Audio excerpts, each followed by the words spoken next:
আরবি নিয়ত বলতে কোনো এগুলা নিয়ত নাই, না কোরআনে আছে না হাদিসে আছে আর না ফিকহের কিতাবে আছে। নিয়ত দিলের মধ্যে যে আছে যে আমি আল্লাহ কালকে রোজা রাখবো, বাস এটাই আপনার নিয়ত।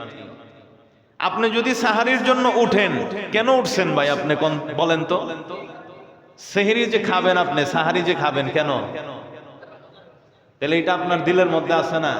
সাহারির জন্য ওঠা এটাই আপনার নিয়ত।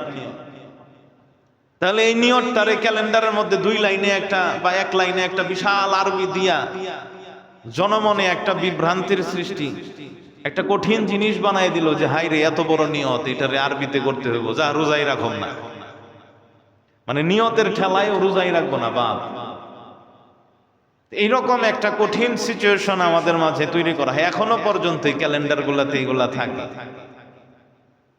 ওই যে চলতেছে একটা ভুল বিষয়, বাস ওইভাবেই চলতেছে। শুধরানোর কোনো চিন্তা ভাবনা নাই যে আমি এটা করতেছি আমার ঠিক আছে কিনা, বিজ্ঞ আলেমদের কাছ থেকে যাচাই বাছাই করা, জেনে নেওয়া কোনোই নাই। বাস ইয়া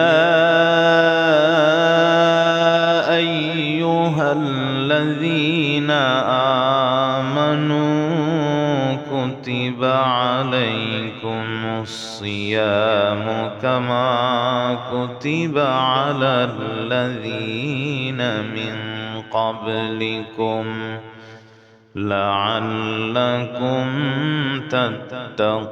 تتقون صدق الله مولانا العظيم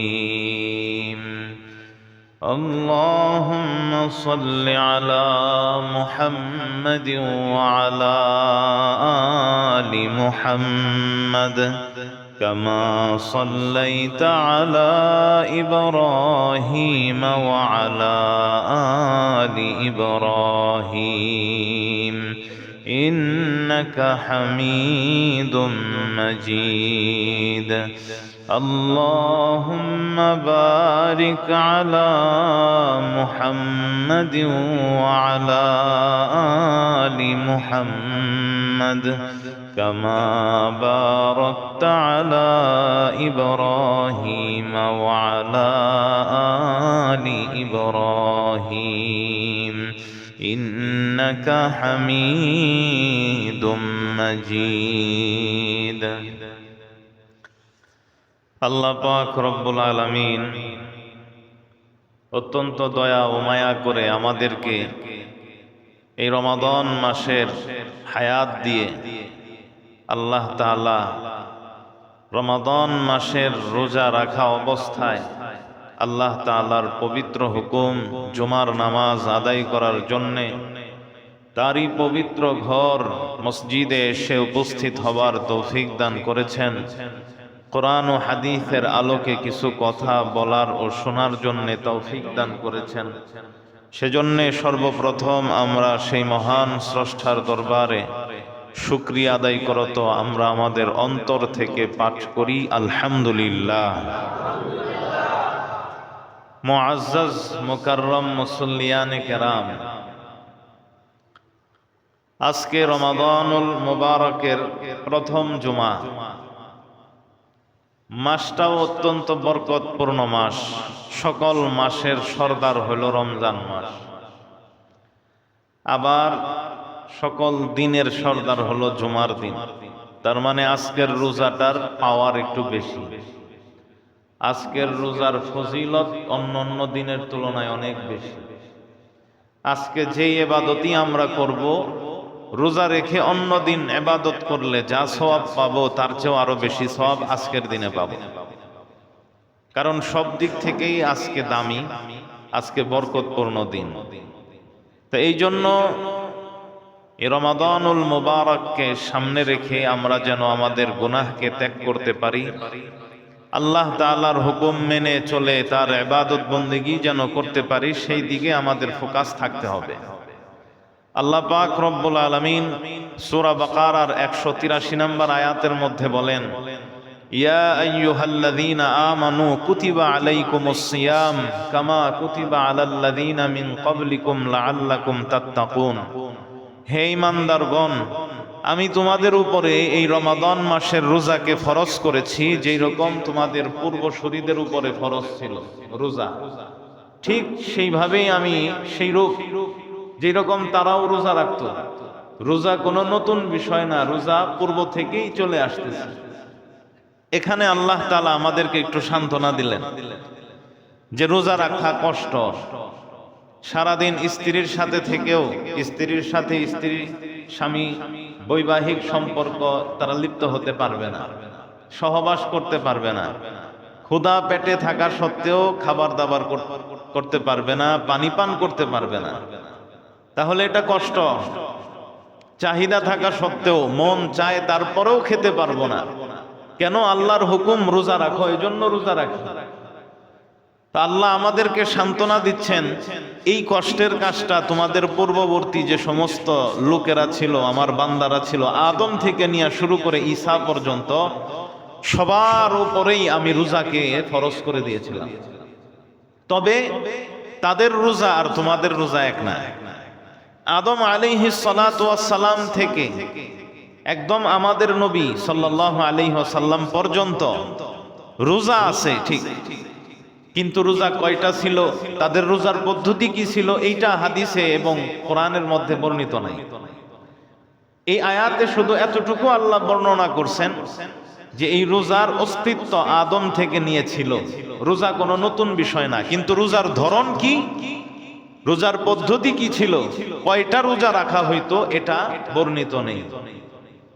তো এটার দ্বারা আল্লাহ আমাদেরকে সান্ত্বনা দিলেন একদিকে যে এই রোজা কঠিন কোনো বিষয় না। কঠিন যদি হতো তাহলে তোমাদের পূর্বসূরি যারা ছিল তারা রাখতে পারতো না। তো তারা যেহেতু রাখতে পারছে, আদম থেকে নিয়ে চলতেছে, তার মানে এই কাজটা তোমরাও করতে পারবা, তোমাদের জন্য রোজা বিষয়টা সহজ।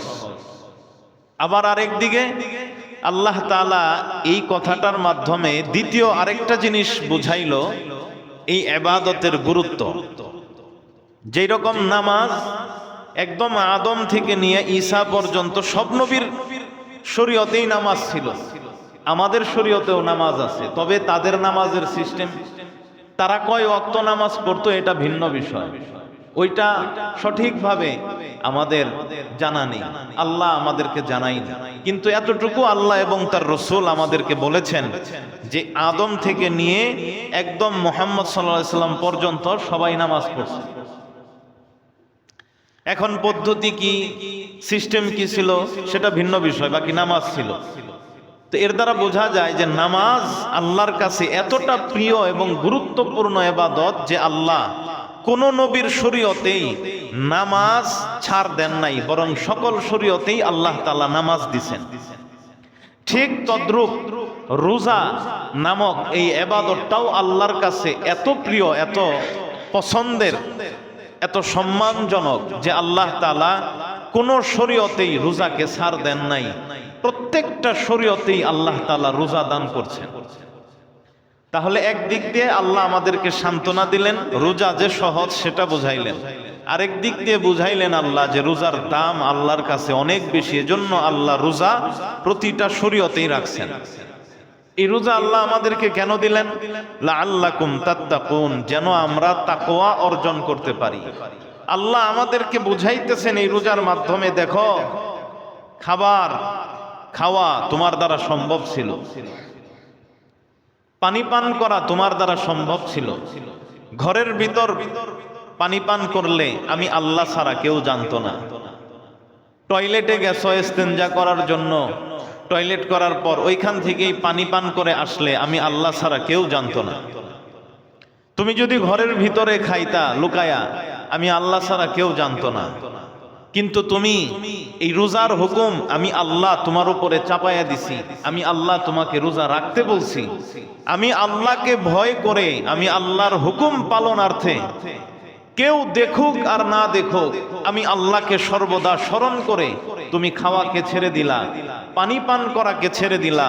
টয়লেটের মধ্যে নির্জন জায়গাতেও তুমি পানি পান করো না, নির্জনেও তুমি খাও না। আমি আল্লাহকে স্মরণ করে, আমি আল্লাহকে ভয় করে, ও আমার বান্দা এই ইবাদতটা যেই রকম তুমি আমার স্মরণ করে করে থাকো, আমাকে ভয় করে করে থাকো, ঠিক তদ্রূপ সব গুনার কাজগুলো আমি আল্লাহকে স্মরণ করে তুমি ছেড়ে দাও, আমি আল্লাহকে ভয় করে তুমি ছেড়ে দাও। কারণ গুনাহ তুমি যা করো, আর কেউ কিছু বলুক, কেউ না দেখুক, কিন্তু আমি আল্লাহ দেখি তো। এজন্য আমি আল্লাহকে স্মরণ করে, আমি আল্লাহকে ভয় পেয়ে তুমি সব গুনাহ থেকেও বিরত থাকো। আল্লাহ বুঝাইলেন যে তুমি নিয়ত, রোজার নিয়ত করছো, এর মাধ্যমেই রোজার মতো এইরকম কঠিন ইবাদতটাকে তুমি পালন করতেছো। তার মানে তুমি যদি তোমার অন্তর থেকে গুনাহ থেকে বাঁচার নিয়ত ঠিকভাবে করো, একদম খাঁটি ভাবে করো, তাহলে তুমি বান্দা, তোমার জন্য ওই গুনাহ সমূহ থেকেও বাঁচা সম্ভব। তুমি তখন গুনাহ থেকে বাঁচতেও পারবা। এজন্য গুনাহ থেকে বাঁচার নিয়ত করতে হবে দিলে। প্রত্যেকটা জিনিসের নিয়ত থাকলেই সেই কাজটা আমার জন্য সহজ হয়। আমাদের তো গুনাহ থেকে, গুনাহ ত্যাগ করার, গুনাহ থেকে বাঁচার নিয়তই নাই। রোজার যেরকম নিয়ত করলাম, ওই রকম গুনাহ থেকে বাঁচার নিয়ত করে ফেলি অন্তরে, তাহলেই দেখবেন গুনাহ থেকে বাঁচা আস্তে আস্তে সহজ হবে, আমার দ্বারা বাঁচা সম্ভব হবে। আল্লাহ আমাদের সবাইকে তৌফিক দান করেন, আমিন। রোজা আল্লাহ তাআলা আমাদের উপরে ফরজ করে দিয়েছেন। যেহেতু এই ইবাদতটা আমাদের উপরে ফরজ, যেরকম নামাজ আমাদের উপরে ফরজ।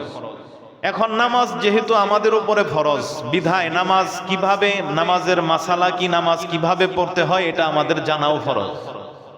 হজ যাদের উপরে ফরজ হয়, হজে যাওয়ার আগে তারা মুআল্লিম সাহেবের কাছ থেকে হজের ট্রেনিং নেয়, যে কিভাবে হজ করতে হবে সে শিখাইয়া দেয়। তো হজ যখন আমার উপরে ফরজ হয়ে যায়, হজের মাসালা মাসাইল জানাও আমার উপরে ফরজ।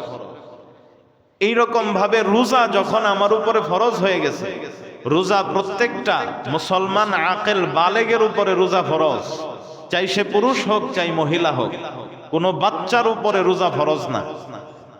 তবে বাচ্চা যখন 7-8 বছর হয়ে যায় বা 10 বছর হয়, তখন তাকে রোজা রাখানো, যে কয়টা তার দ্বারা সম্ভব হয়, রোজা তাকে রাখিয়ে রাখিয়ে অভ্যাস করা, যাতে করে বালেগ হওয়ার পরে তার দ্বারা রোজা রাখা সম্ভব হয়। তো এই বাচ্চারা ছাড়া, নাবালেগ ছাড়া বাকি আমরা যারা আছি, সুস্থ মস্তিষ্কের অধিকারী মুসলমান, সবার উপরেই, নরনারীর উপরে রোজাটা ফরজ। যেহেতু ফরজ, এজন্য রোজার মাসালা মাসাইলও আমাদের জন্য যতটুকু প্রয়োজন অতটুকু জানাও ফরজ। রোজা কাকে বলে? রোজা বলা হয় আল্লাহ তাআলার সন্তুষ্টি লাভের নিয়তে সুবে সাদেক থেকে নিয়ে সূর্যাস্ত পর্যন্ত খাবার দাবার, পানাহার এবং স্ত্রী সহবাস থেকে বিরত থাকার নাম হলো রোজা। একদম সুবে সাদেক থেকে নিয়ে সূর্য ডুবা পর্যন্ত থাকতে হবে, তো এটার নাম হলো রোজা। তবে মনে রাখবেন, নবীজি সাল্লাল্লাহু আলাইহি সাল্লাম বলেন, লাইসা সিয়ামু মিনাল আকলি ওয়াশ শুরবি, ইন্নামাস সিয়ামু মিনাল লাগবি ওয়ার রাফাত। রোজা শুধুমাত্র খাবার আর পানি পান করাকে ত্যাগ করার নামই রোজা না। এটা তো বাহ্যিকভাবে রোজা হইল, কিন্তু রোজার আসল যেটা, সেটা হলো রোজার রূহ, রোজার আত্মা যেটা, সেটা হলো এই রমাদান মাসে অবশ্যই অবশ্যই সব ধরনের গুনার কাছ থেকে বিরত থাকতে হবে। এইটা হলো আপনার আত্মিক রোজা। এই রমজান মাসে যদি আপনি গুনাহ থেকে বাঁচতে পারেন, তাহলে আপনার রোজাটা আল্লাহর কাছে কবুল হবে পূর্ণাঙ্গ রূপে। আর যদি রোজা রাখলেন আবার এই দিক দিয়ে গুনাহও করলেন, তাহলে এই রোজা আল্লাহর কাছে কবুল হবে না, এটাই স্বাভাবিক। আর কবুল হবে কি হবে না এটা আল্লাহই ভালো জানেন। তো আমার রোজা যদি আমি কবুল করাইতে চাই আল্লাহর কাছে, আমি যদি চাই যে আমার রোজাটা আল্লাহর কাছে পছন্দের হোক, গ্রহণযোগ্য হোক, তাহলে বাহ্যিক এই খাবার পানি পান করা এবং স্ত্রী সহবাস থেকে বিরত থাকার সাথে সাথে গান শোনা, টিভি দেখা, ছবি দেখা, মোবাইলে অশ্লীল দৃশ্য দেখা, গুনাহের কাজ, সব কিছু থেকে আমাদের বিরত থাকতে হবে। তাহলেই আমি প্রকৃত পক্ষে রোজাদার হব, আমার রোজাটা আল্লাহর কাছে কবুল হবে। এটা আমরা বুঝলাম যে রোজা কাকে বলে। এখন রোজা রাখতে গিয়ে আমাদের সমাজে, আমাদের মানুষদের মাঝে কিছু ভুল বোঝাবুঝি আছে। জানার অভাব, জ্ঞানের অভাবের কারণে আমরা অনেক সমস্যার সম্মুখীন হই। এক নাম্বার বিষয় এইখানে নিয়ত।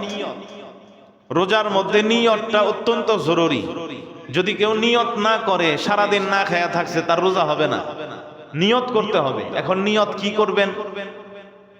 এই অধিকাংশ এই জায়গায় ক্যালেন্ডার আছে কিনা আমি জানি না, অধিকাংশ ক্যালেন্ডারেই দেখবেন আরবি একটা নিয়ত দিয়ে দিচ্ছে। এটা হলো চরম একটা ধোঁকাবাজি। আরবি নিয়ত বলতে কোনো এগুলা নিয়ত নাই, না কোরআনে আছে, না হাদিসে আছে, আর না ফিকহের কিতাবে আছে। নিয়ত দিলের মধ্যে যে আছে যে আমি আল্লাহ কালকে রোজা রাখবো, বাস এটাই আপনার নিয়ত। আপনি যদি সাহারির জন্য উঠেন, কেন উঠছেন ভাই আপনি বলেন তো? সেহরি যে খাবেন আপনি, সাহারি যে খাবেন, কেন? তাহলে এটা আপনার দিলের মধ্যে আছে না? সাহারির জন্য ওঠা এটাই আপনার নিয়ত।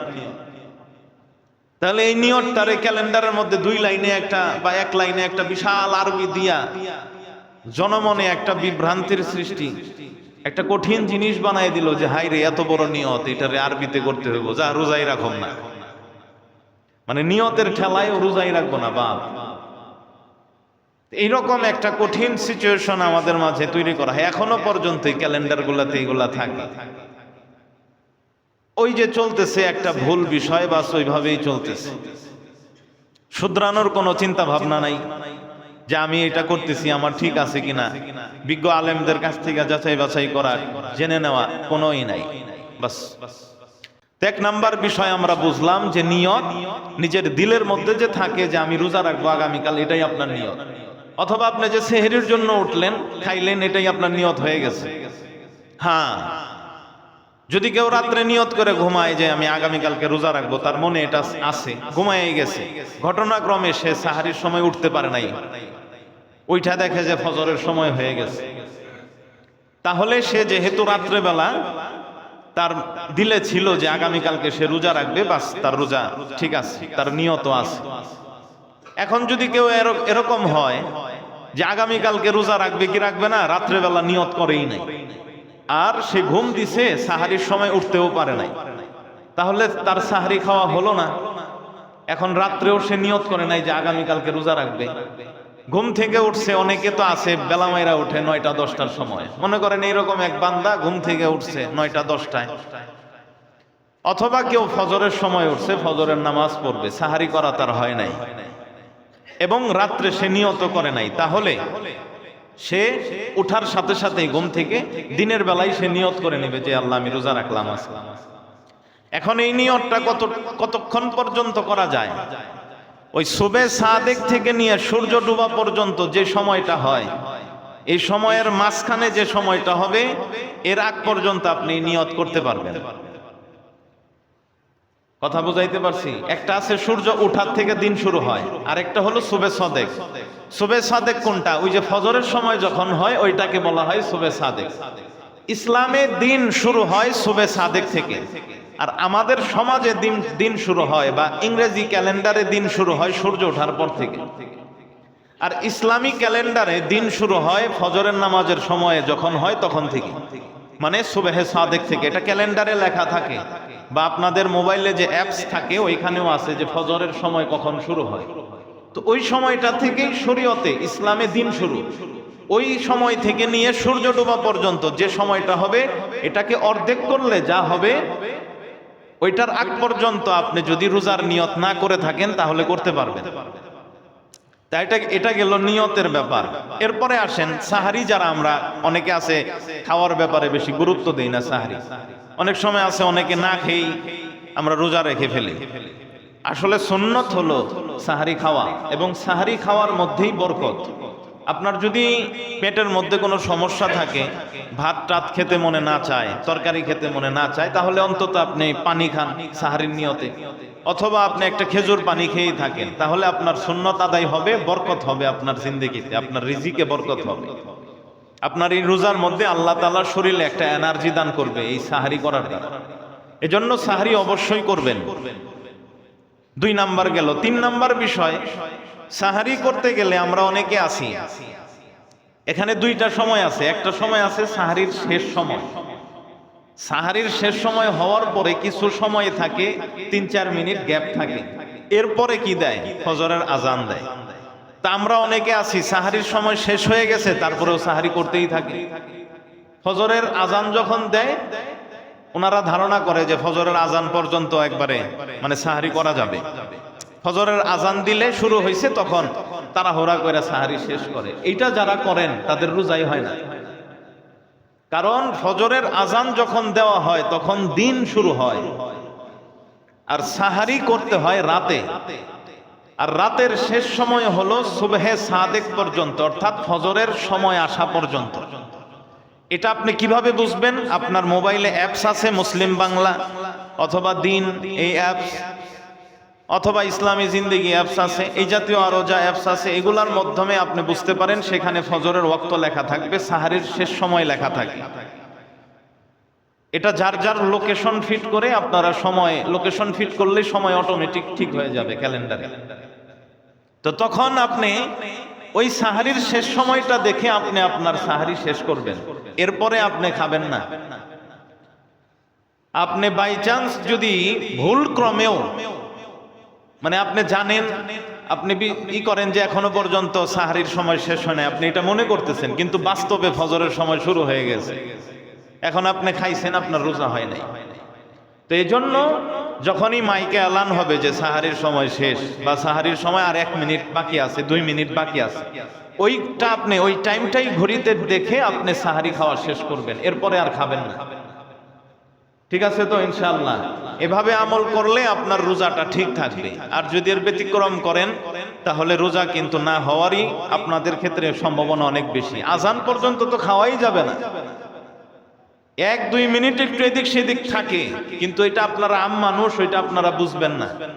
এজন্য যেহেতু আপনাদের ওইটা বুঝে আসবে না, তাই সাহারির শেষ সময় যেটা লেখা আছে ওই পর্যন্তই আপনি খাবেন, এরপরে আর খাবেন না, আপনার রোজাকে বাঁচানোর জন্য, রোজা ঠিক হওয়ার জন্য।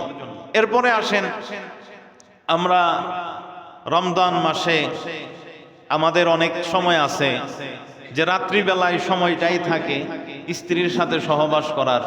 যারা বৈবাহিক জীবনে আবদ্ধ হয়েছেন, তো রাত্রিতে দেখা যায় অনেক সময় স্ত্রীর সাথে সহবাস করে, স্বামী স্ত্রীর সুলভ আচরণ করে, তো গোসল ফরজ হয়। তো গোসল ফরজ হইলে, বা আমাদের এমনিও ইয়েরা আছে যাদের বিবাহ হয় নাই, বালেগ আছে যারা, স্বপ্ন দোষ হয়, তো স্বপ্ন দোষ হওয়ার কারণে গোসলটা ফরজ হয়।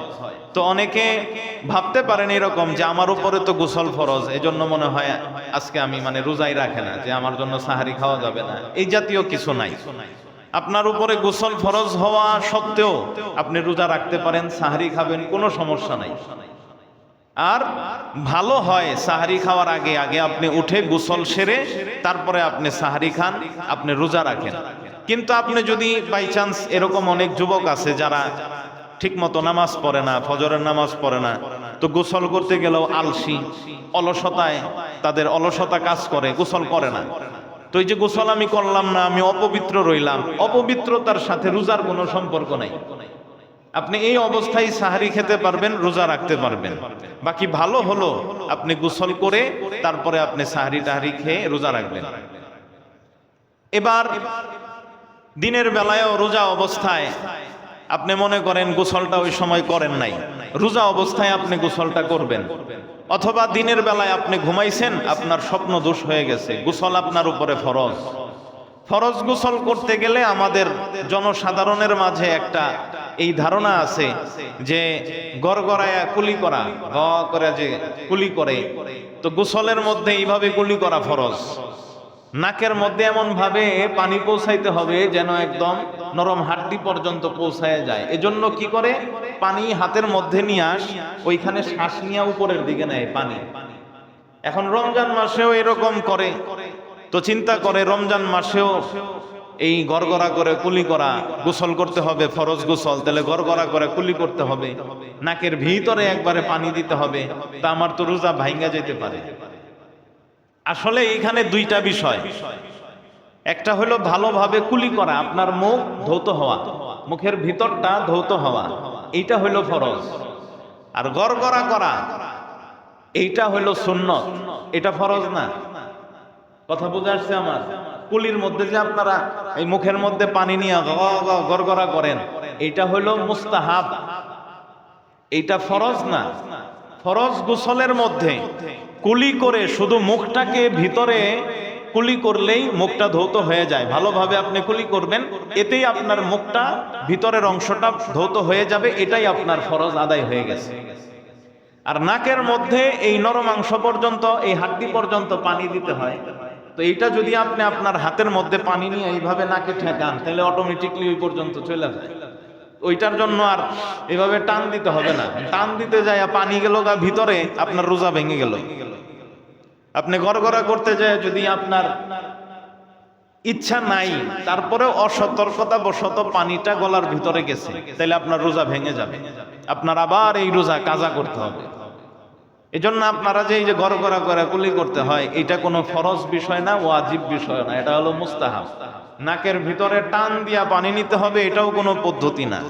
আপনি নাকের পানি আপনার হাতে নিয়ে যখন নাকের এই ছিদ্রের এখানে আপনি ভালোভাবে ধরবেন, জাতা দিবেন, তখনই আপনার পানিটাও এখানে পৌঁছে যায়। অথবা যদি না পৌঁছায়, আপনি কনিষ্ঠাঙ্গুলি দিয়ে একটুই করেন, বাম হাতের কনিষ্ঠাঙ্গুলি দিয়া আপনি নাকের উপরে মলে দেন, মাসা করে দেন, তাহলে আপনার পানি ওই পর্যন্ত পৌঁছে যাবে। এখন আমরা এই যে মাসালাগুলো না জানার কারণে অনেকে আছে এই রোজাই দেখেন গা অনেকের হয় না। এজন্য রমাদান মাসে কখনো গড়গড়া করে কুলি করবেন না, কখনো নাকের ভিতরে শ্বাস নিয়ে টেনে পানি নিবেন না। বাই চান্স যদি এগুলা করতে গিয়ে আপনার পানি গলার ভিতরে চলে যায়, তাহলে আপনার রোজা শেষ। এই রোজা আপনার পরে আবার কাজা করতে হবে। এজন্য এটা ভালো করে মনে রাখেন। আর বাড়িতে গিয়া আপনার স্ত্রী, আপনার মেয়ে, আপনার বোনদেরকেও মাসালাটা জানায় দিবেন। এরপরে দেখেন, রমাদান মাসে অনেকের গ্যাস্ট্রিকের সমস্যার কারণে অনেক সময় বমি হয়। তো অনিচ্ছায় যদি আমাদের বমি হয়, বমির কারণে রোজা ভাঙ্গে না। চাই সেটা মুখ ভরে হোক, চাই যতটুকু হোক, যতবার হোক, কোনো সমস্যা নাই, আপনার রোজা ভাঙবে না। কিন্তু আপনি যদি ইচ্ছা করে বমি করেন, মনে করেন আপনি ব্রাশ করতে গেছেন বা মেসওয়াক করতে গেছেন, জিহ্বার মধ্যে এইভাবে দিয়েছেন ডলা, তো ডলা দিতে যায় গলার মধ্যে লাইগা বমি এসে পড়ছে, তাহলে এটা আপনার ইচ্ছাই হয়েছে। তা আপনি যদি ইচ্ছায় বমি করেন আর সেটা যদি আপনার মুখ ভরে হয়, তাহলে আপনার রোজা ভেঙে যাবে, একদম ভেঙে যাবে, কাজা করতে হবে পরে। মুখ ভরে হওয়ার উদ্দেশ্য কি? মুখ ভরে হওয়া মানে হলো এই পরিমাণ বমি হওয়া যে সেটাকে আপনি থামাইতে পারেন না, এটাকে আপনি কন্ট্রোল করতে পারেন না, ভিতরে নিয়ে যেতে পারেন না। এই পরিমাণ, এইভাবে বমি আসা, এই পরিমাণ বমি আসা, এটাকেই বলা হয় মুখ ভরে বমি হওয়া। এখন মনে করেন আপনার বমি আইসা আবার গেছে গায়ে অটোমেটিকলি ভিতরের দিকে, তাহলেও আপনার রোজা ভাঙবে না। কিন্তু যদি এমন করেন বমি আসছে, আপনি ইচ্ছা করে এটাকে গিলা ফেলছেন, তাহলে আপনার রোজা ভেঙে যাবে। তো এই বিষয়গুলো আপনারা একটু খেয়াল রাখবেন। অনিচ্ছায় যতবার বমি হোক কোনো সমস্যা নাই, মুখ ভরে বমি হোক তারপরেও রোজা ভাঙবে না, বাস। এরপরে আমাদের অনেকে আছে চোখের মধ্যে আমরা ড্রপ নেই, যাদের চোখের সমস্যা, রোজা অবস্থায় চোখে ড্রপ ব্যবহার করতে হয়। রোজা অবস্থায় চোখে ড্রপ ব্যবহার, চোখে সুরমা ব্যবহার, কোনো সমস্যা নাই, রোজা ভাঙবে না। অনেকে আছে কানের সমস্যা হইলে, অথবা মনে করেন রোজার মাসে নদীতে গোসল করতে গেছেন, পুকুরে গোসল করতে গেছেন, বিলে গোসল করতে গেছেন, অথবা আপনি বাড়িতেই গোসল করতেছেন, আপনার হঠাৎ করে কানের মধ্যে পানি ঢুকে গেল, রোজা আপনি এমন সময় আপনার পানি ঢুকে গেছে। অধিকাংশ আলেমরাই জানেন এবং প্রায় সব জায়গারই, মানে অধিকাংশ জায়গারই ফতোয়া হলো রোজা ভেঙে যাবে। কানের মধ্যে যদি কেউ ঔষধ ব্যবহার করে, কানের মধ্যে যদি কেউ পানি ঢুকায় বা কানের মধ্যে পানি চলে যায়, তাহলে রোজা ভেঙে যাবে। এটা অনেকেরই ফতোয়া, তবে এইটার উপরে আমাদের ফতোয়া না। কানের মধ্যে একটা পর্দা আছে, এই পর্দার কারণে কানের মধ্যে পানি দিলে সেটা গলার মধ্যে সরাসরি যাইতে পারে না, ঔষধ দিলেও সরাসরি যায় না। বর্তমান সময়ের অভিজ্ঞ ডাক্তারদের গবেষণা হইল, কানের মধ্যে কোনো পানি বা ঔষধ দিলে সেটা সরাসরি গলার মধ্যে যায় না, একটা প্রভাব যায়, যেহেতু এখানে একটা আবরণ আছে, শক্ত একটা আবরণ, পর্দা, যার কারণে কানের ভিতরে যেতে পারে না। তো যাদের কানের পর্দা ভালো, তাদের কানের ভিতরে যদি সমস্যা থাকে, আপনি ঔষধ ব্যবহার করলেন, অথবা কানের মধ্যে পানি ঢুকে গেল, অথবা কানের মধ্যে পানি ঢুকছে, এই পানি বের করার জন্য আবার পানি দেয়, পানি দিয়া এরপরে ঝাঁকাঝাঁকি করে যাতে পানিটা বের হয়ে যায়। এইরকম যা কিছুই করেন রোজা রেখে আপনার রোজা ভাঙবে না। কারণ বর্তমান সময়ের অভিজ্ঞ যারা ডাক্তার আছে তাদের মত হলো কানের ভিতরে কিছু দিলে সেটা সরাসরি গলায় যেতে পারে না, তার একটা প্রভাব যায় গলায়, কিন্তু সেই জিনিসটা যায় না। যেরকম চোখে দিলে আমাদের গলায় অনেক সময় ঔষধের একটা আমরা বুঝি যে তিতা তিতা লাগে, এটা হলো একটা প্রভাব, ঔষধটাও এখানে যায় নাই। তো এইরকম ভাবে কানে যদি আপনি ঔষধ ব্যবহার করার প্রয়োজন হয় রোজার মাসে অথবা পানি চলে যায় তাহলেও কোনো সমস্যা নাই, রোজা ভাঙবে না। কিন্তু নাকের মধ্যে যদি ঔষধ ব্যবহার করেন, যাদের ঠান্ডার সমস্যা স্প্রে নিতে হয়, অনেকে নাক দিয়েও নেয়, তো নাক দিয়ে যদি স্প্রে নেন তাহলে রোজা ভেঙে যাবে। কারণ নাক দিয়া সরাসরি গলার সাথে সম্পর্ক, কোনো আবরণ নাই। এজন্য নাকে কোনো ঔষধ দিলে নাকের মধ্যে দিয়া যদি আপনি পানি ঢোকায় দেন আপনার গলায় চলে আসে তাহলে আপনার রোজা শেষ, আপনার রোজা ভেঙে যাবে। তারপরে দেখেন রোজা অবস্থায় যদি আপনার কোনো টেস্টের প্রয়োজন হয়, রক্ত দিবেন হসপিটালে, তাহলে আপনি নির্দ্বিধায় দিতে পারেন, কোনো সমস্যা নাই, এতে আপনার রোজা ভাঙবে না। একজন ব্যক্তির রক্তের প্রয়োজন, আপনার সেই গ্রুপ আছে রক্তের, তা আপনি সেই রক্ত দিতে চান, তাহলে আপনি অনায়াসে তাকে গিয়ে রক্ত দিয়ে আসতে পারেন। একজনে অসুস্থ হয়ে গেছে, স্যালাইন পুশ করার প্রয়োজন, স্যালাইন পুশ করতে পারবে, কোনো সমস্যা নাই, রোজা ভাঙবে না। যে কোনো ধরনের ভ্যাকসিনও দিতে পারবেন, কোনো ধরনের ভ্যাকসিন দিলেও রোজা ভাঙবে না, কোনো সমস্যা নাই। এই জাতীয় আরো যে বিষয়গুলো আছে এগুলা যদি আপনাদের জানার প্রয়োজন হয় তাহলে আপনারা জিজ্ঞাসা করে জানতে পারবেন। অনেক সময় আছে শরীরে যার রক্ত দিতে হবে, আপনি যদি রক্ত নেন আপনার নিজের শরীরে তাহলেও আপনার রোজা ভাঙবে না। রোজা অবস্থায় যদি আপনি দাঁত ওঠান তারপরেও রোজার কোনো সমস্যা নাই, তবে সতর্ক থাকতে হবে এই রক্ত যেন আপনার গলার ভিতরে চলে না যায়। অথবা মনে করেন দাঁত দিয়ে রক্ত বের হয়, তো দাঁত দিয়ে রক্ত বের হয়েছে, এটা আপনি বাইরে নিক্ষেপ করে ফেলে দিচ্ছেন, কোনো সমস্যা নাই, এক দুইবার থুতু ফেলে দেন, রক্তটা চলে গেছে, এরপরে আপনি থুতু গিলেন, আপনার রোজা ভাঙবে না। অথবা রক্তই আপনি মনে করেন গিলে ফেললেন, আপনার দাঁত দিয়ে রক্ত বের হয়েছে, আপনি রক্ত গিললেন, তো রক্তের পরিমাণটা যদি থুতুর চেয়ে কম হয় তাহলে আপনার রোজা ভাঙবে না। কিন্তু রক্তের পরিমাণটা যদি থুতুর বরাবর হয় অথবা থুতুর চেয়ে বেশি হয় আর সেটা আপনি গিলে ফেলছেন, আপনার রোজা ভেঙে যাবে। থুতুর চেয়ে রক্ত বেশি হওয়ার মানে কি, এটা অনেকে বুঝে না।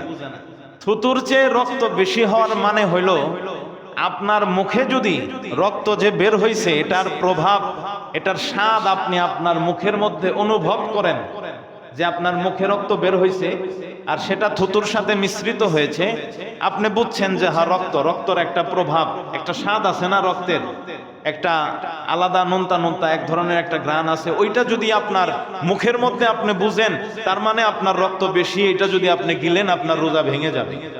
এইটার মানে হলো রক্ত থুতুর চেয়ে বেশি হওয়া।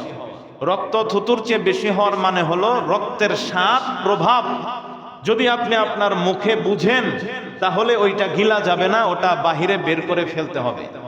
দাঁত ফালানোর জন্য অনেক সময় ইনজেকশন পুশ করতে হয় মোলার এই মাড়ির মধ্যে, তো এইখানে যদি আপনি ইনজেকশন পুশ করেন তাতেও কোনো সমস্যা নাই, তবে এই ঔষধটা যদি আপনার বের হয়ে যায় আর সেটা যদি আপনি আপনার গলার মধ্যে নিয়ে নেন তাহলে আপনার রোজা ভেঙে যাবে। কিন্তু মাড়ির মধ্যে আপনি ইনজেকশন পুশ করলেন আর ঔষধটা বাহিরে বের হয় নাই, মাড়ির মধ্যেই রয়ে গেছে, সেই ঔষধটা আপনার গলার ভিতরেও আপনি নেন নাই, তাহলে আপনার রোজার কোনো সমস্যা নাই। রোজা অবস্থায় মুখের মধ্যে, যেহেতু শীতের সময় এখন অনেকের ঠোঁটে একটু সমস্যা হয়, ভ্যাসলিন দিতে হয়। এক্ষেত্রে যদি একান্ত সমস্যা না হয় তাহলে ভ্যাসলিন, মেরিল এগুলা ব্যবহার করবেন না। কিন্তু যদি বাস্তবেই আপনার সমস্যা, ঠোঁট ফেরে যায়, না দিয়ে কোনো উপায় নাই, সেক্ষেত্রে আপনি হালকা করে আপনার ঠোঁটের উপরে একটা মেরিল বা ভ্যাসলিনের প্রলেপ দিতে পারেন হালকা করে। তবে এক্ষেত্রে খেয়াল রাখতে হবে এই ভ্যাসলিন বা মেরিল যেন আপনার মুখের ভিতরে গিয়ে আপনার গলার ভিতরে যেন চলে না যায়, তাহলে আপনার রোজা ভেঙে যাবে। আমরা রোজা অবস্থায় মেসওয়াক করব, কাঁচা নিমের ডাল, কাঁচা ডাল দিয়ে আমরা মেসওয়াক করব।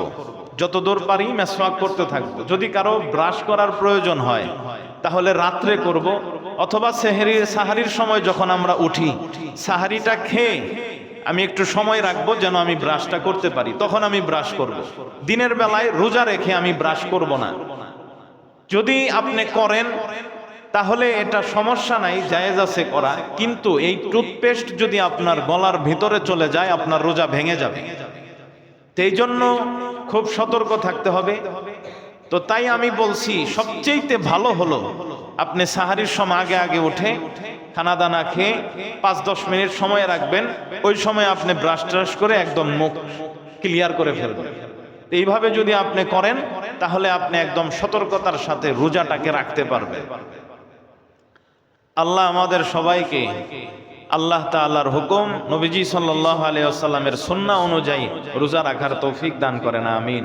আমাদের বাড়িতে যে সমস্ত মা ও বোনেরা আছেন, যদি আমাদের মাসিক স্রাব যদি শুরু হয়ে যায় তাহলে এই ক্ষেত্রে আমরা রোজাটাকে বাদ রাখবো, পরে আমরা এটাকে কাজা করব। যদি কেউ ঔষধ খেয়ে তার মাসিক বা হায়েজকে যদি বন্ধ রাখে, নেফাসের রক্তকে যদি কেউ বন্ধ রাখে ওষুধ খেয়ে, তাহলে তার জন্য রোজা রাখতে হবে। হ্যাঁ, সে ঔষধ খায় নাই, রোজা অবস্থায় তার হায়েজ আসছে, মাসিক শুরু হয়ে গেছে, তাহলে কোনো প্রকারের গুনাহ হবে না, সে এই রোজাগুলোকেই পরবর্তীতে কাজা করে নেবে। আর যদি ঔষধ খেয়ে মাসিক হায়েজকে যদি বন্ধ করে রাখে তাহলে তার জন্য প্রতিটা রোজাই রাখতে হবে, যেহেতু তার রক্ত বের হচ্ছে না, এজন্য তার রোজা রাখতে হবে।